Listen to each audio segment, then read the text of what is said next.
خواستم با صحبتی تلفنی از فرزندی خود بشکنم ارمانم. مرگ از جوابی سوالهایش،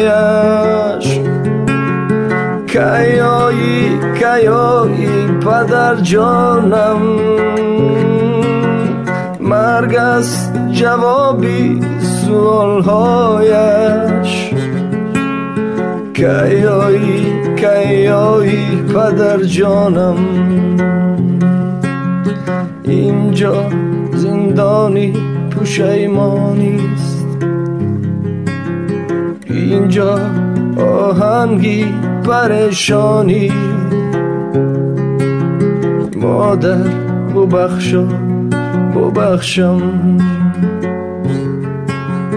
این خط از خطهای پیشانی،